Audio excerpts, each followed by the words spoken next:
future of technology in Guyana, we have to think where we want to be in 25 years. And there's a lot of visuals you might have. For example, we think oil and gas. We're thinking big buildings, everyone in the BMW, and living a good life. Or we could think everyone sharing a car, everything connected. Or we could think of a new smart city, like they're doing in Arizona and Dubai. So those are the things I foresee, and I hope that with this, we talk about big data, we talk about technologies, and merge the fourth industrial revolution.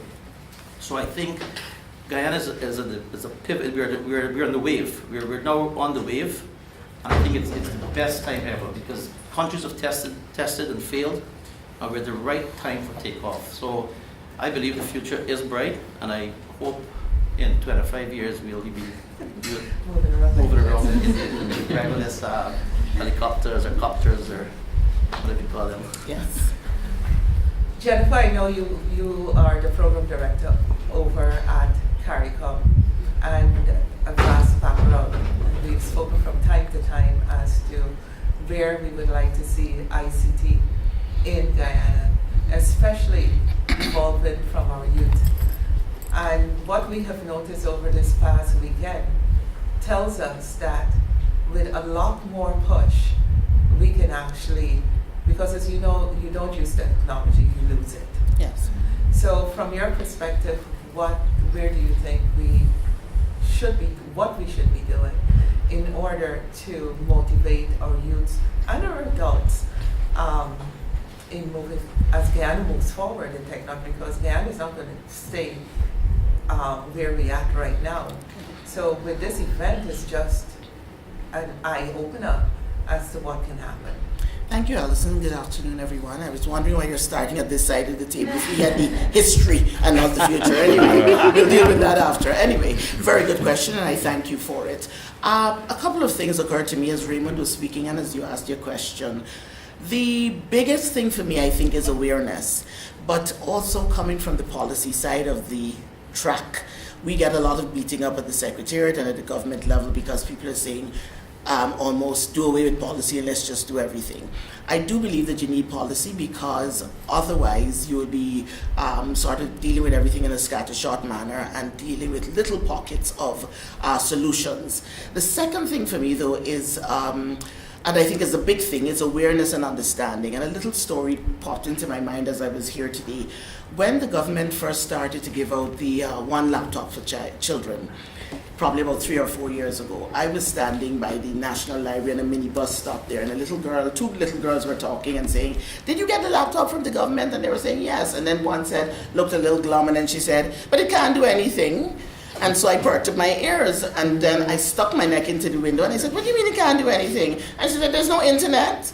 So at 6 or 7, she had already grasped the issue of having internet and having access. So one of the other things that is particularly important is the fact that people need access, and even access needs to be policy, because putting up towers everywhere in the street and people can't afford it, which is what is now being called effective access, whether your salaries and your other socio-economic issues can allow you to afford access is a big thing. So there are several points of entry for what I think should be happening, but awareness is one, understanding. We have to have the policy environment that supports all our lovely innovators and creative people in the region, etc. And on the other side for me is that we need to stop patting ourselves on the back and saying what a wonderful weekend we had, etc. Everybody in the world started the same place with mobile technology around 2007, 2008. So if we're still dragging, we have no excuse, because it means we came out of the stable at the same time as the whole world, and we need to also pull up our bootstraps, I think, and start to plan strategically for how we can take hold of this wonderful 21st century opportunity that's been provided to us. Thank you, Jennifer. Rowan. Well, Rowan and I actually served together at the Bureau of Standards at the time I was the chair of the board. Now Rowan is the vice chair, and he knows how passionate I am about technology. So Rowan heads the committee on technology, and we actually brought automation to the Bureau after however long was their existence. So, and Rowan actually was a champion for that. Look, we worked together in mobilizing the software and getting them on stream. And we were hoping that we can have a one system where they can be connected to the Ministry of Finance. But I don't think we're at that point yet. But we're getting there. So Rowan, Rowan is the co-owner of Intellect Storm. And you know what Intellect Storm have been doing in Guyana. They've been working with GT&T over lots of platforms. And as you look at Rowan actually and my daughters are friends, so you can tell how old is Rowan. So Rowan has a lot of youth on his side. So you know how anxious he is in bringing all the technology in order to move Guyana forward. So Rowan? All right. Thank you, Raymond and Ms. Britton. I would echo the sentiments of the speakers before me in the sense that, one, we're not moving as fast as we should, and we should be moving faster, because if we look at what has been done before and all the mistakes that other nations made, we should be able to leapfrog with ease.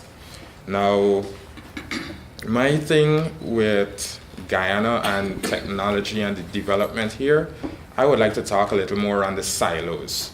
Now, we have a problem where we like to do things in clusters, in individual pockets, and not really leaning towards collaboration. The community, it is small, it is vibrant, but at the same time, you have to come together and work. We have some problems. I'm the more liberal one. We have some problems where now there has been a larger interest in technology and such, and we have groups or people that might seem entitled to this space or feel that, only my company should be able to do this, or only this company should be able to do that. And that is not the way it should be. I've seen from the government side, I would give them a little plus in the work that they've done, not so much on the policy, but in the sense of the women in ICT. They're trying with a group from the ministry, with people from the private sector and such, to see how you could bring the women, get more women involved in ICT. I think there is something coming up, Girls Who Could Code, a camp or something.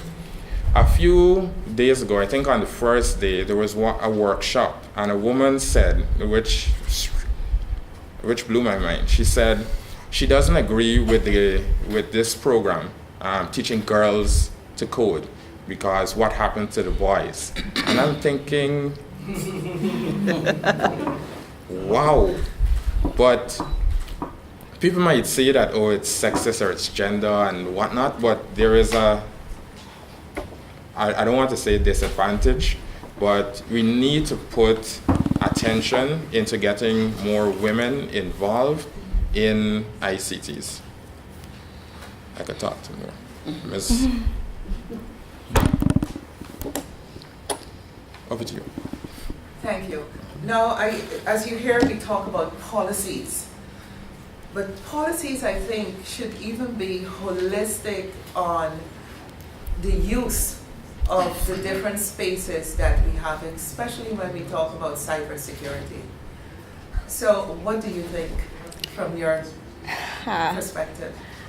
So I need to step back for just a second I'm the only scientist on this panel, and I have a computer science background in my bachelor's. My training is as a statistician, but I will tell you what I think about cybersecurity, but give me 1 minute before I get there, just because I think Rowan said something that I really wanted to talk about today. And the reason I'm here is, as a statistician, none of our innovations or solutions to problem is in isolation and just as statisticians or mathematicians working together. I work on teams globally, so I'm not based in Guyana, I'm based overseas, and my team consists of technology, personnel, scientists, biologists, physicists. We all work together to bring solutions to the problems we're trying to solve. When we're over in Africa and we need to get vaccines and test some reading intervention in remote villages in Africa, we need technology that's safe, that's secure. And how do we even get it in there when there's no internet, no cables, sometimes no roads to bring our stuff in? When you think of the world that we live in right now, it's all about big data, and most of our processing happens in the cloud. And from that perspective, the information I deal with is all personally identifiable, what we call PII in my industry. And if that's breached, we lose our jobs, we lose our license, we lose our contracts with federal governments and governments all over the world. And it's really important.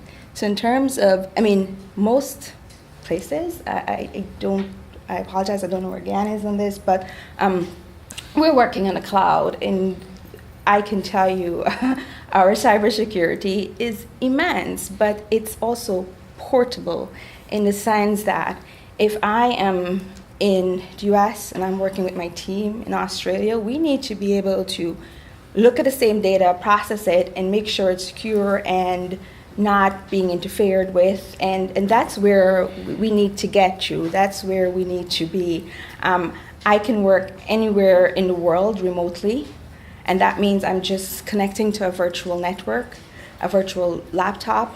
I'm logging into I have tons of secure data that we have license for, that it's restricted use data that we need to secure. And from that perspective, there are so many, when you hear of breaches, you're hearing of breaches probably at places where your data is on site.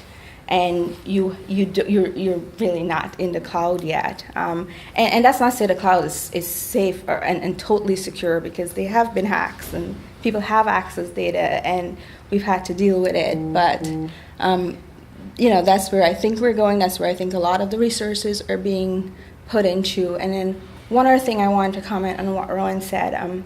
Part of our responsibility as scientists, and through a lot of federal agency, we focus on females and minorities. We want them all there. And there are so many scholarship opportunities and opportunities that we go after people of color as well as females especially. And we target them from K-12. That means from kindergarten. We've got coding clubs going. We've got engineering clubs going. We are getting our NASA scientists out there.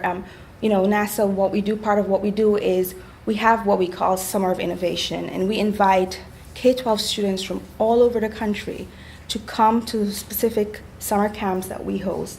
And they're working with our rocket scientists. They're working with our computer people. They're working with everyone. So we can excite them and engage them from such a young age so that they eventually will get there. And once they get to high school, the Department of Education has programs in place that we say, you want to go there and that's where you want to go, we'll help you. We'll give you counseling. We'll give you the support and the funds to get there, as long as, of course, you're qualified and you meet certain criteria. But we do it, and it's from all levels. It's not just the scientists. It's not just the computer scientists. It's just not the biologists. It's everybody has to be involved and have a common vision to solving the problems. Thank you. Well, you've heard where science is, where technology is, where it's going. Now, in Guyana, it tells us that we have a lot of work to do. So, and in order to get that work done, we have to read, we have to learn. How many of you in here have a computer right now? Right. So with what you have in your hands right now, there's no reason in another couple of years, because we call it a smartphone, and the phone is going to get smarter. Because now on your phone you can actually produce documents. You have the cloud with the same cybersecurity levels. So we have got to push the clock.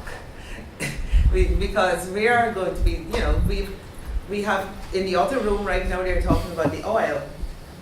And Guyana has been opened up to people from all over the world. And coming from all over the world, they're coming here with their technology. They want to be able to use their virtual softwares from wherever they are, like the young lady said, She's in Australia, she can connect virtually to the United States. And that's what has got to happen. And I think GTT is on that road, because we can't be here talking to a client in Saudi Arabia and the call drops. You know? So it's really exciting to see how we are here in this room, in the other rooms, just talking about the movement of technology, and technology is moving faster than the speed of light. Because as we are sitting here now, somebody in Asia, in Germany, is sitting there trying to manufacture some piece of equipment. And one of the things we haven't touched on in technology is food. Recently, you would have seen on the news the US and the ban and all these issues, but it's beyond the fish. What is going to happen seriously is technology used in production of food. And it's about the security of persons and the education of the consumer that is looking to understand what am I eating, where it's coming from, how it was prepared, what's in it. And there's equipment, technology that is being produced that you can walk with in your pocketbook to the restaurant, dip it in the food, and it's going to tell you what type of allergens are in the food. So you know right away, should I eat this or should I not? And this is where technology is going. So if Guyana is producing food, we've got to reach up to those standards. If not, we're going to have to eat our own food. So, and with eating food and producing and manufacturing, we've got to have platforms for HR, for human capital. And this is where now we have the need for Richard from Innov8, because he is the gentleman, his company produces software and platforms for HR management. So Richard? Okay. Good afternoon, everyone, attendees, fellow panelists. It's indeed a pleasure being here. Our focus at Innov8 has been human resource management, or what we call human capital management. We are all aware of the brain drain that has existed in Guyana, and as a result of that, we have embarked upon an exercise, business, so to speak, to really ensure that companies can properly manage their human resources and to ensure that they can have knowledge-based systems surrounding it, right? So we've been partnering with some of our other colleagues, like for instance, Rowan and Eldon, and we've really been pushing that angle of things here, right? The benefits, all we all know, is astounding, right? If you can get your employees to produce more, be more productive, your company becomes better. As a result of the company getting better, your country as a whole would benefit from it, right?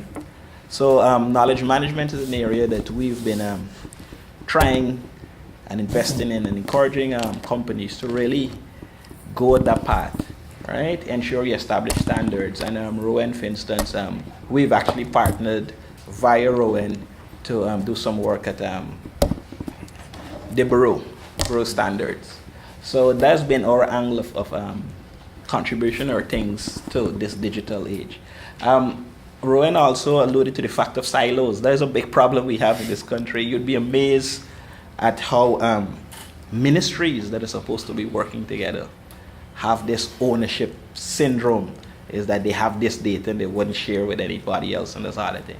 So those are some of the challenges that we face in trying to integrate systems, but they're all surmountable, right? And once we can convince persons that technology is not a threat, you can see it as an enabler or as empowering your staff and you to produce 10 or 12 times, 15 times more, then things kind of becomes easier, right?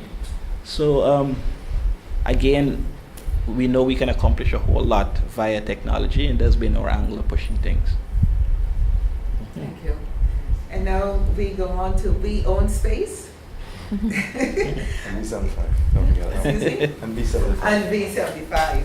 So let's hear from your perspective. Right. So good afternoon, everyone. It's a pleasure to be here. I was originally an academic turned social entrepreneur, and Beyond Space and V75 are just two ventures that I think would be important in terms of ensuring the future that we all want in this country.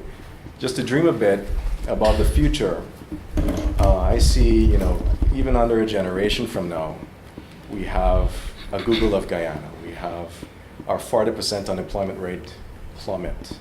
We have so many opportunities that our human capital don't decide to emigrate, after matriculating.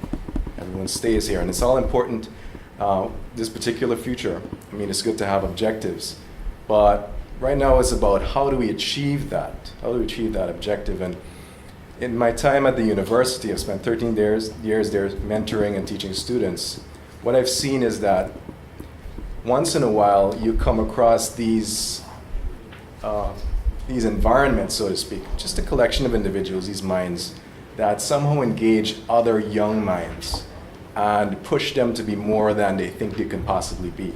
I was lucky enough to benefit from such an environment, and they're not necessarily deliberate or widespread, but I think our future depends on how we're able to make those types of environments deliberate, particularly when it comes to influencing our tech space, our technology space. Because in essence, we're all builders of the future. We all contribute in some way, shape, or form. Thinking back just under a generation into the past when internet just hit the country, I think I had no idea what a mouse was in that sense, and start menu for that matter. I remember browsing the internet for the first time and feeling this sense of wonder. But I think the wave that we're talking about right now is as a result of the internet hitting, so many years ago. It's a culmination of all of those various factors, and in spite of the fact that we're saying that we're not moving fast enough, we might not be necessarily at the level that we expect. That's good in the sense that we expect so much of ourselves. I think in a sense we should give ourselves a break under the circumstances. We've had so many adversities, and the funny thing was that we make the most of them. And I see this happen a lot with regards to, just giving someone a pencil when they actually need a pen. They'll find some way to make that pencil work. And I think we've pretty much been given the pencil in the technology space, but we've made it work over the years. And that's driven our creativity, our innovation. So our adversities sort of work with us. So we need to embrace that, I think, in terms of ensuring a bright future for us. And on a wider scale, Rowan mentioned collaboration, absolutely key. This particular forum here, we need to see more of this. We need to bring the minds together because collaboration breeds innovation when you have crisscrossing thoughts together in a single space speaking about a topic such as this. The future of tech in the country, I think, will be just fine as long as we employ a key strategy that involves the right ingredients, collaboration being one of them. The other ingredients that are obvious are, resources. Obviously, you need to fund individuals. There are a lot of talented individuals out there who come out of high school, who come out of the university, and they're forced to fall into occupations that don't necessarily complement their skill set just to make ends meet. We need to figure out ways to fund them to learn the fields that they want to learn. We need to set up these environments, these spaces to invest in our human capital to ensure that future, that bright future that we all want. Thank you. And back then we served so much clients with modems and wires, and we had a bandwidth of, I think, 5 megs or 10 megs. Now I have Blaze at home, it's 50 megs. Things have changed dramatically from then to now. I also remember back in 98, 99 when we had to design websites to clients, we had to draw things in a program, and then we had to slice it up, use a macrame to slice it up and build websites. Now there are builders out there, and that is one of the focus which Sites has right now. We focus primarily on builders to make lives easier, not only for beginner entry, on young entrepreneurs and business people, but for everybody. Our belief is that the digital age is moving fast, and Guyana is right about now has a huge catch-up field to play.